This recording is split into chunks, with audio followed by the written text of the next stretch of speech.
Bom dia, terceira série.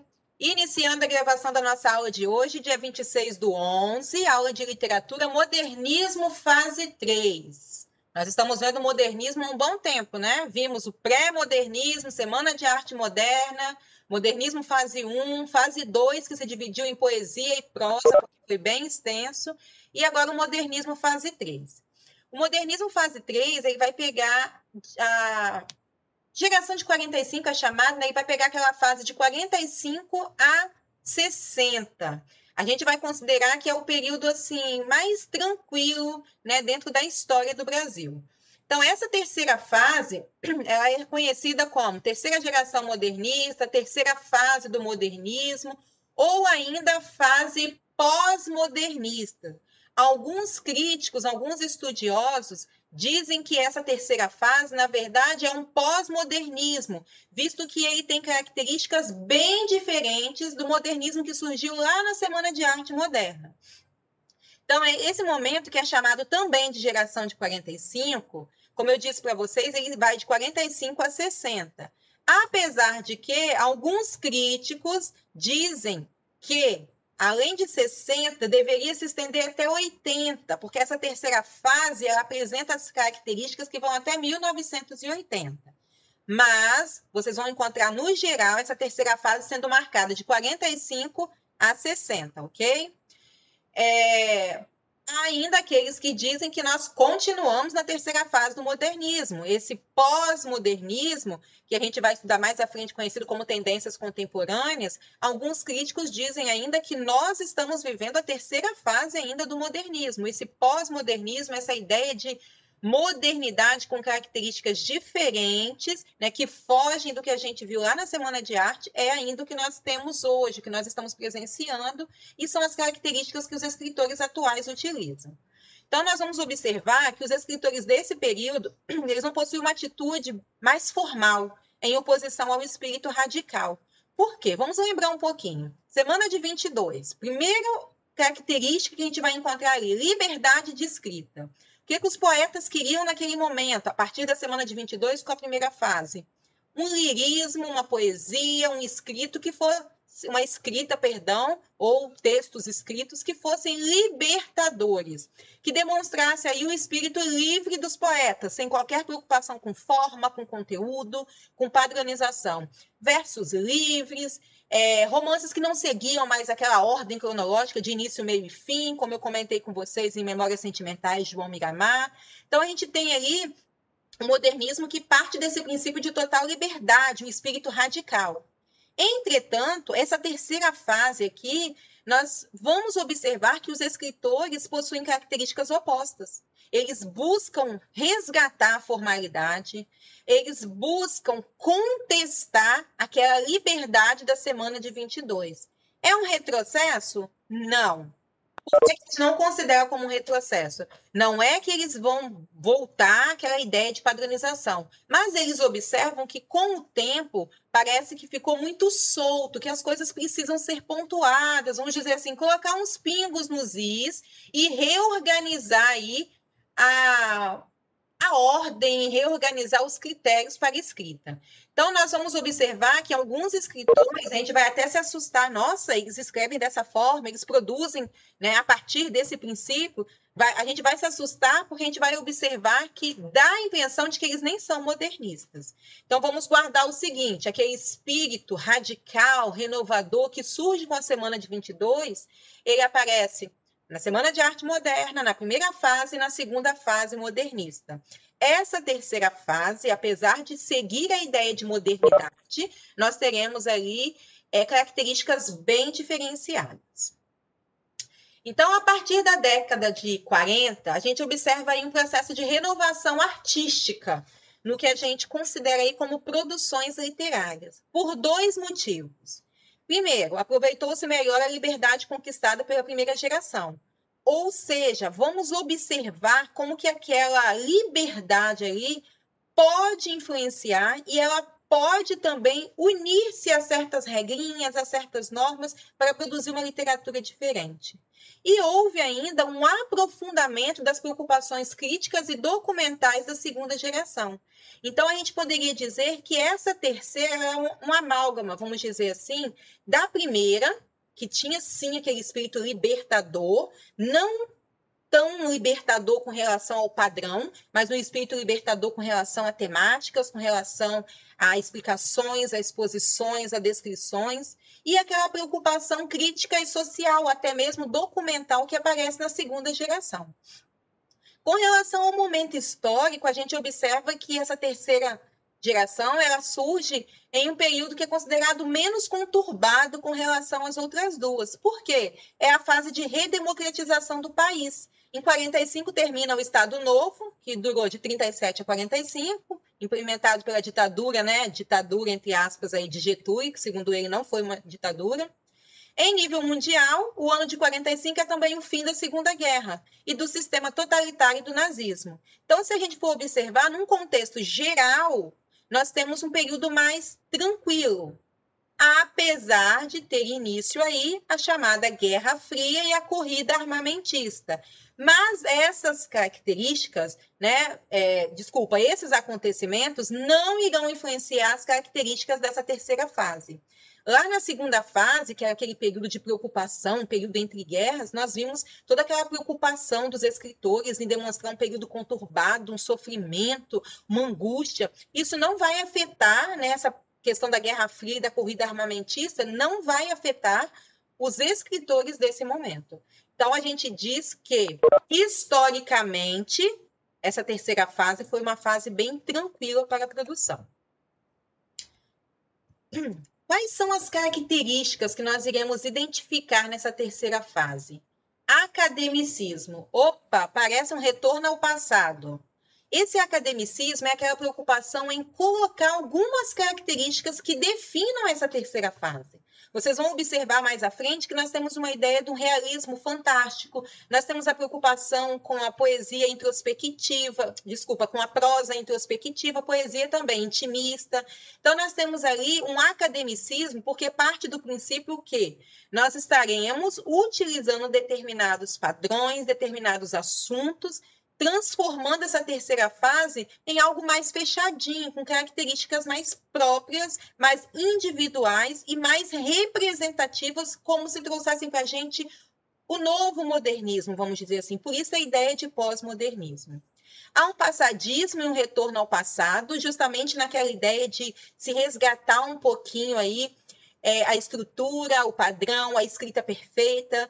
O João Cabral de Melo Neto, que é um escritor desse momento, ele é conhecido como engenheiro das palavras. Ele trabalha muito com o fazer poético. Ele diz que você pode sim produzir uma poesia apresentando liberdade temática, mas você não pode esquecer de certos princípios. Então, em alguns momentos, ele até elogia o parnasianismo. Não é que ele defende, mas ele diz que o parnasianismo, aquelas normas, aqueles padrões usados ali, são importantes sim, favorecem sim a escrita. Então, nós temos essa oposição à liberdade formal. Mas temos também experimentações artísticas, como a produção de uma ficção experimental. Vocês vão observar aí como que as obras de ficção que surgem agora possuem características experimentais, no sentido de tentar ousar, apresentar o novo, ao realismo fantástico, né, os contos fantásticos que mexem aí com a imaginação criadora, o retorno à forma poética, né, que é a valorização da métrica e da rima, que está dentro da ideia do passadismo, da oposição, influência do parnasianismo, que eu já comentei, do próprio simbolismo, com o uso de símbolos aí, inovações linguísticas. Há uma preocupação muito grande em usar um linguajar diferente, uma linguagem própria, uma linguagem mais moderna. A metalinguagem, explicar a linguagem por meio da própria linguagem. Nós iremos observar muito isso com Guimarães Rosa, que é um escritor que criou a sua própria linguagem. Por isso que a gente tem, referindo-se a ele, né, a gente tem como tema, vamos dizer assim, como palavra-chave, quando a gente fala de Guimarães Rosa, a ideia do regionalismo, porque ele criou uma linguagem que representa exatamente aquilo que ele quer demonstrar. São palavras, são termos, são expressões que vocês só irão encontrar dentro das obras de Guimarães Rosa. Então, ele tem uma escrita única, individual. Nós temos um regionalismo, é uma época marcada por essa questão do regionalismo que já havia surgido para a gente lá na segunda fase também, né? Nós observamos isso aí com Graciliano Ramos, Raquel de Queiroz, mas aqui nós temos a ideia de um regionalismo mais universal. O que nós temos representado aqui é a ideia de uma região que possa representar características, aspectos sociais, dificuldades, pessoas, modos de vida das diferentes regiões do mundo. Então, a gente tem essa ideia do regionalismo universal.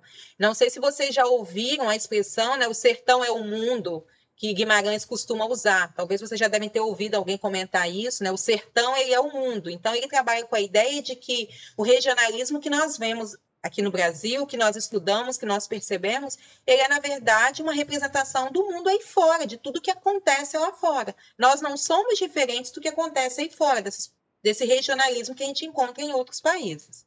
Nós temos uma preocupação com a temática social e humana, é bem latente isso aqui, e uma linguagem mais objetiva, mais direta, mais direcionada. A gente não tem aquela questão da melosidade, do sentimentalismo exagerado, exacerbado, a linguagem é mais objetiva, como a gente viu em Machado, é mais direta. Você não fica enrolando, né? Não fica descrevendo, não fica com nhenhenhen, vamos dizer assim. Então, a crítica social, a representação humana que é feita aqui, a representação do ser humano como alguém que precisa ser analisado, precisa ser estudado, é feito de maneira mais direta, mais objetiva. Se vocês observaram aqui, e se prestaram atenção nessas características que nós colocamos, parece que a gente juntou, né? Primeira e segunda fase, pegamos características e jogamos aqui dentro. Porque nós temos aqui essa temática social, humana e universal, que é marca da segunda. A linguagem objetiva, que aparece em alguns escritores na segunda. E a questão da forma poética, da valorização ali, que é a marca da primeira. Então, parece que a gente pega tudo que já foi visto até então e mistura aqui para produzir, para identificar essa terceira fase modernista. O modernismo... modernismo no Brasil, ele se divide em 3 gerações, e apesar de que a gente observa que em alguns momentos a prosa e a poesia, como aconteceu na segunda geração, a prosa foi o tipo de texto mais explorado aqui nessa terceira fase. Nós tivemos, sim, a produção dos poemas com Nossa, acabei de falar o nome dele. Gente, acabei de falar o nome dele aqui agora. João Cabral de Melo Neto, desculpa. Mas o tipo de texto mais produzido aqui nessa terceira fase é a poesia, a prosa, perdão. Então, nós teremos aqui uma divisão de prosa em prosa urbana, prosa regionalista e prosa intimista. A prosa urbana tem como principal característica a ambientação nos espaços urbanos em detrimento do campo e do espaço agrário, ou seja, costumes, estilo de vida, características daquele espaço, daquele ambiente, ao mesmo tempo foco no comportamento social e psicológico das pessoas que habitam aquele local, que habitam aquele espaço urbano. Nós temos aqui um destaque muito grande nas obras de Lígia Fagundes Telles. Não sei se vocês a conhecem, se já ouviram falar, né? Sua obra As Meninas é uma das obras mais famosas dessa escritora, virou já novela, virou minissérie, virou filme. Então, essa escritora apresenta bastante esse espaço urbano dessa época aí, de 45 a 60. Com relação à prova regionalista, nós vamos observar aí o contrário, né? Aspectos do campo, da vida agrária, da fala coloquial, a fala regionalista. Há uma preocupação muito grande em focar exatamente naquela linguagem que é específica daquela região. Guimarães Rosa, ele descreve um sertão que vai de Minas até a cidade da Bahia. Então, ele pega aquela parte no mapa, fica melhor para vocês entenderem. Aquela parte lá em cima, no norte de Minas Gerais, e que pega a região da Bahia, aquele sertão que ele descreve. Sua famosa obra, né, que é considerada obra-prima, Grande Sertão Veredas, é uma obra que pega exatamente esse espaço aí. Com relação à prosa intimista, nós temos ali a preocupação com os temas humanos e aquela análise íntima, psicológica e subjetiva. Eu comentei já com vocês sobre a questão da poesia intimista lá com Cecília Meirelles, que foi a escritora que trouxe essa ideia da poesia intimista. E comentei com vocês assim, guardem esse termo, porque quando a gente chegar na terceira geração, nós iremos comentar sobre quem? Clarice Lispector, que é para a gente a grande representação da prosa intimista no Brasil. Tá? Na poesia, nós temos Cecília Meirelles, e na prosa intimista, a grande representação é Clarice Lispector. Nós temos também essa presença da prosa intimista nas obras de Lígia Fagundes Telles, né? Entretanto, Clarice se destaca aí. Então, nós temos aqui uma prosa que vai se dividir em 3 categorias e temos também a produção poética.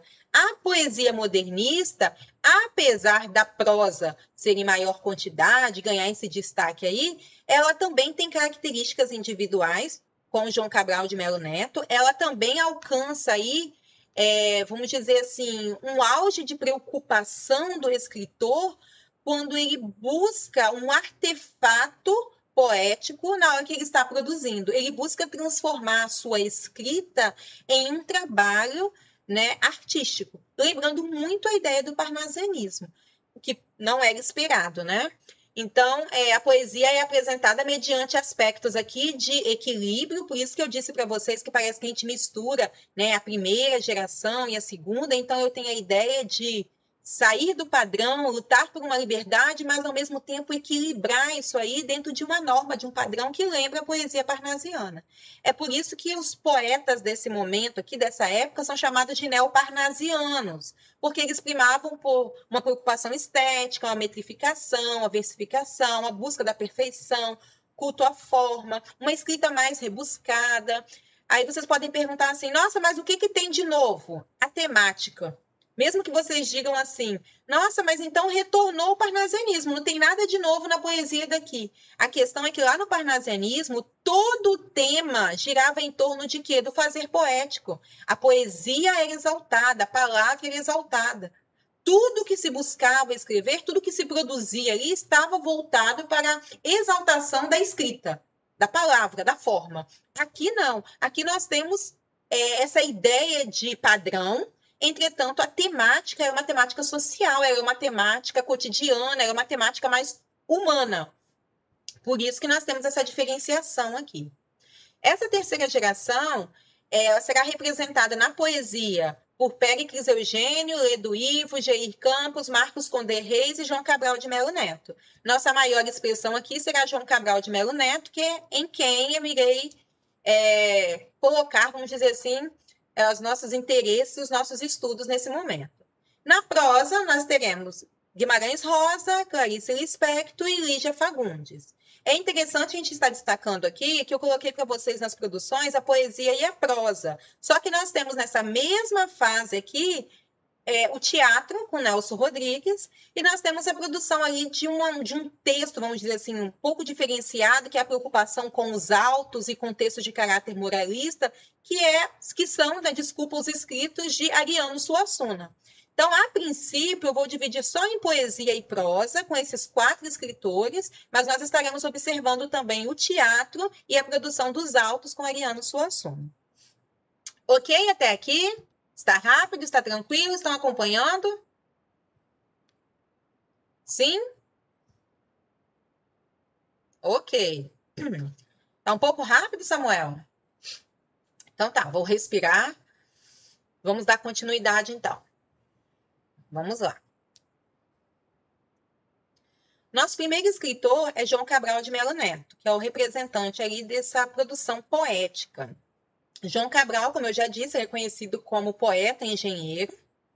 Um pouquinho da vida dele. Ele estreou em 1942 com a obra chamada Pedra do Sono.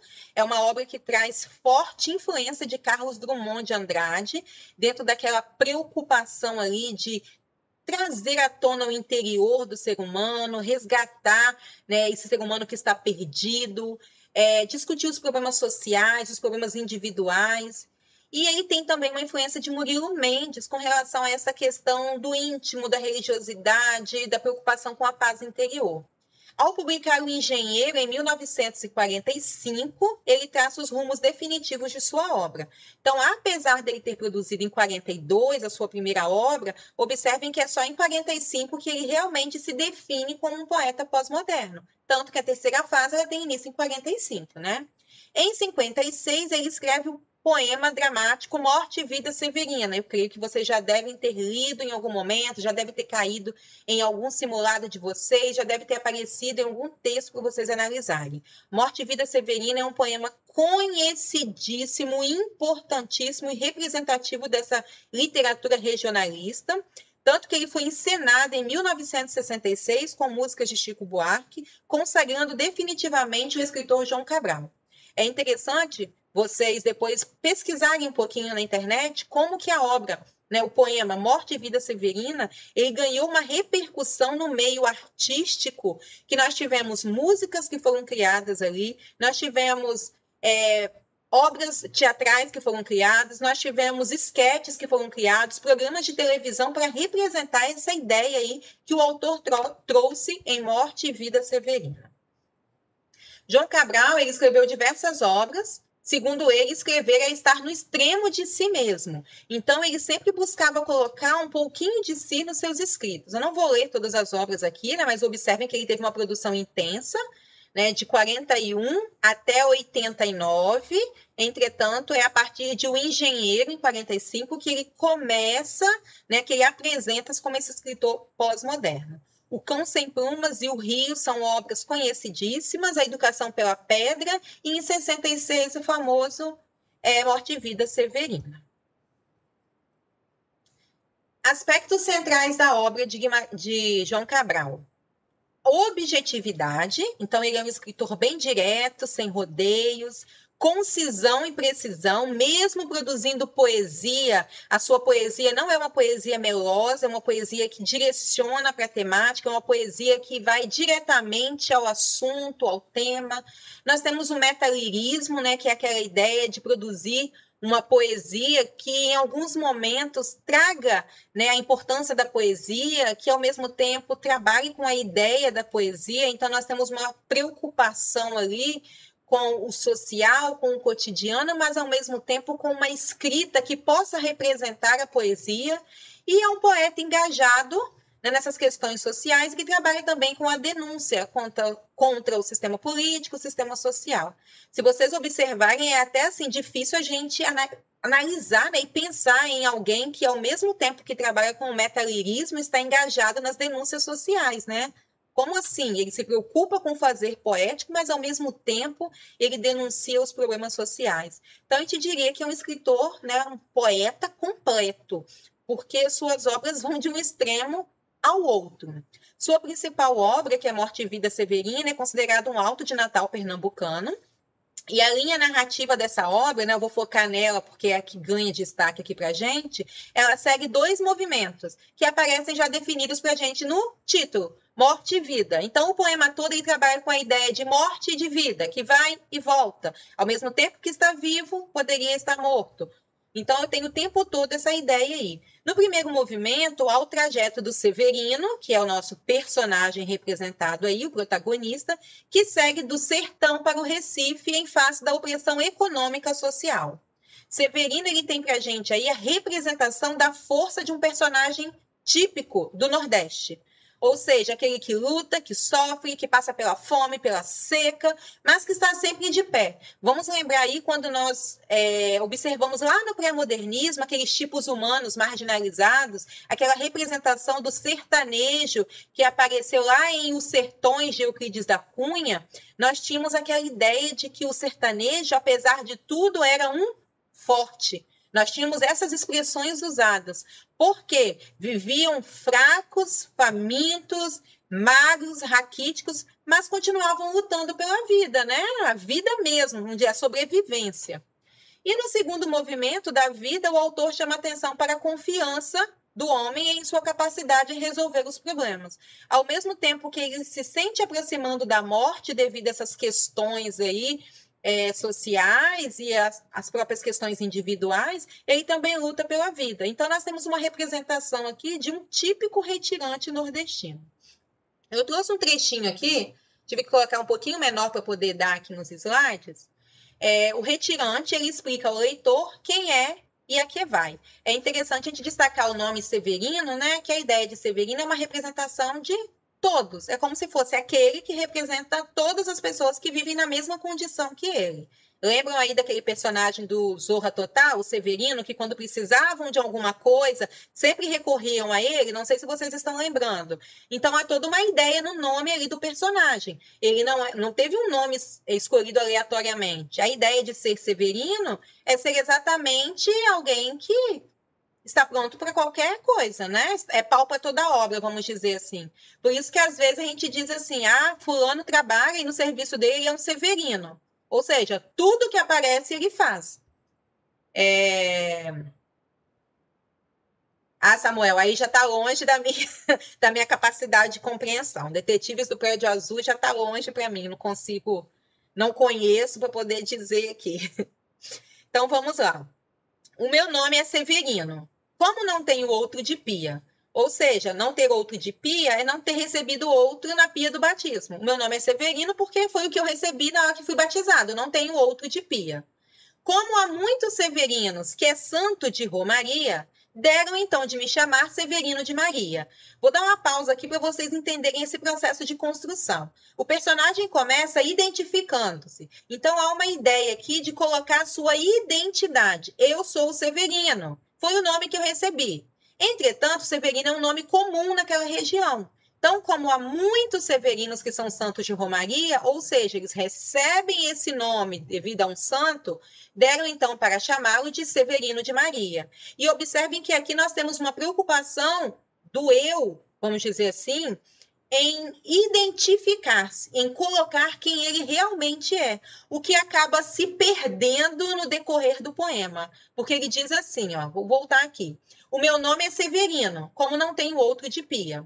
Como há muitos severinos, que é santo de Romaria, deram então de me chamar Severino de Maria. Mas como há muitos severinos com mães chamadas Marias, fiquei sendo da Maria do finado Zacarias. Mas isso ainda não diz pouco, porque há muitos na freguesia por causa de um coronel que se chamou Zacarias, e que foi o mais antigo senhor dessa sesmaria. Como então dizer quem fala, ora, a vossas senhorias? Ou seja, como que eu vou dizer então para vocês quem sou eu, afinal de contas? Vejamos, e agora ele se identifica. É o Severino da Maria do Zacarias, lá da Serra da Costela, limites do Paraíba. Observem que ele não tem sobrenome.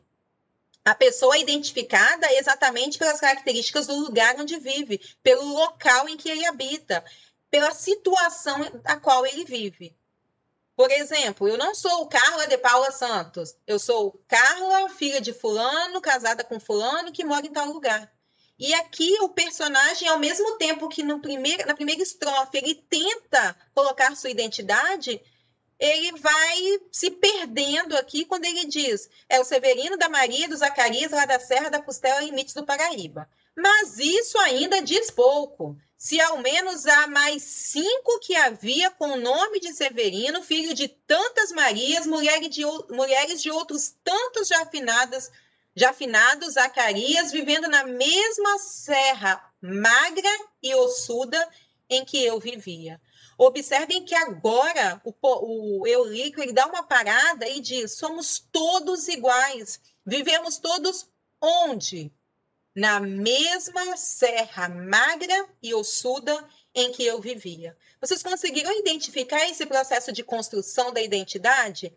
Ele de repente se dá conta de que por mais que ele se identificasse, por mais que ele dissesse, eu sou o Severino, né, com tal sobrenome, ele, na verdade, é igual a todos os outros que ali estavam, igual a todos os moradores. Então, é como se eu dissesse que Severino seria uma representação de todos aqueles que vivem nessa situação de retirante, na mesma serra magra e ossuda em que eu vivia. E aí ele continua dizendo, como ele percebe que a sua identificação está quase impossível, criar uma identidade individual, vamos dizer assim, é impossível uma identificação individual, ele diz, somos muitos severinos, iguais em tudo na vida, na mesma cabeça grande, que a custo é que se equilibram.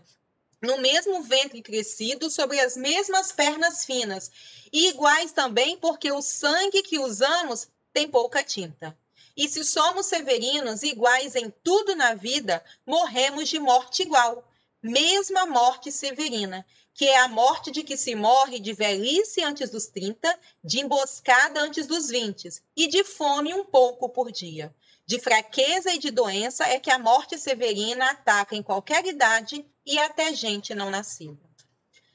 Eu acho esse poema fantástico. Chego a me arrepiar quando eu leio. Quando ele define aqui quem é, na verdade, todos os severinos, ele faz uma representação para a gente desse sertanejo, desse retirante, que é, assim, fantástico. Por mais que você pense que você é diferente, você, na verdade, não passa de um nordestino, né, que tem a mesma cabeça grande, o mesmo ventre crescido, as pernas finas, né, o sangue ali que é pouco, morrem iguais. Então, há uma representação única de todos esses retirantes aqui. Ok, pessoal, até aqui? Sim ou não? Ok. Deixa eu ver quanto tempinho eu tenho. Vamos lá, dando continuidade aqui, o nosso próximo escritor é Guimarães Rosa. Guimarães Rosa, mineiro, formou-se em medicina e clinicou pelo interior. Foi ministro e, pela carreira diplomática, esteve em Hamburgo, Bogotá e Paris. Observem que ele tem todo um conhecimento sociológico, todo um conhecimento ali de diferentes regiões do mundo, portanto, ele tem uma cultura, vamos dizer assim, política e social que ele vai utilizar para descrever os seus personagens. Seu primeiro livro de contos é Sagarana, de 1946, um ano depois que tem início a terceira fase, e o seu único romance é Grande Sertão Veredas, que foi publicado em 56. O escritor, que recebeu alguns prêmios em vida, foi eleito para a Academia Brasileira de Letras. Grande Sertão Veredas se torna ícone, tá? É um clássico, ele é traduzido para várias línguas, então ele é assim a representação de Guimarães Rosa. Quando a gente ouve falar de Guimarães Rosa, a gente logo pensa em Grande Sertão Veredas. Entretanto, ele produziu diversos contos. Eu gostaria muito de ter tempo da gente analisar pelo menos um conto dele, mas será um pouco impossível, mas deixo de tarefa para vocês aí A Terceira Margem do Rio. É um conto fantástico dele, realmente é fantástico, porque trabalha com a ideia do fantástico, do simbólico, do diferencial. Então, nós temos toda aquela ideia do conto fantástico presente ali. O nome do conto é A Terceira Margem do Rio. Já chama a atenção da gente pelo título, né? Geralmente o rio tem duas margens, uma e outra. E a terceira margem seria o quê? Então, sugiro que vocês façam a leitura. É um conto que vira e mexe e aparece, né, no Enem, vestibulares, em outras faculdades, em vestibulares de outras faculdades. Então, dando continuidade aqui. Suas obras. Magma, em 36, Sagarana, em 46. Em 56, ele produziu uma obra muito conhecida, Corpo de Baile. Grande Sertão Veredas, em 56, que foi a obra ícone dele. Em 62, Primeiras Histórias. Entretanto, ele produziu até 65. Suas obras são marcadas ali também por uma característica individual do autor. Nós temos aqui o uso de termos arcaicos, né? Palavras antigas, termos que estão em desuso. Uma linguagem poética, ao mesmo tempo que ele escreve um romance, parece que você está lendo poesia. Os seus textos em prosa são textos altamente poéticos. Narrativas mais reflexivas e menos dinâmicas, há um pouquinho assim de lentidão na narrativa, entretanto, é uma reflexão profunda, o íntimo do personagem é trazido à tona. Há todo um experimentalismo ali nessa questão de neologismos, estrutura narrativa peculiar e anticonvencional, né? Como eu disse para vocês, essa lentidão, essa preocupação ali em trazer à tona características individuais. O regionalismo, que é a marca identificada dele, né? Os termos e elementos da cultura regional mesclam-se com temas universais. Como eu já disse para vocês, quando vocês ouvirem falar de Guimarães Rosa, pensem que ele é o escritor no Brasil que trabalhou com o regionalismo e que teve uma escrita única. Há um vocabulário criado por Guimarães Rosa em que só ele consegue entender o significado. Seus textos trazem palavras, expressões, neologismos que só são encontrados ou só são encontrados em suas obras, em seus textos. Então, nós temos aqui essa ideia, né, dos termos que identifica, de expressões, né, de linguagens que identificam o próprio escritor.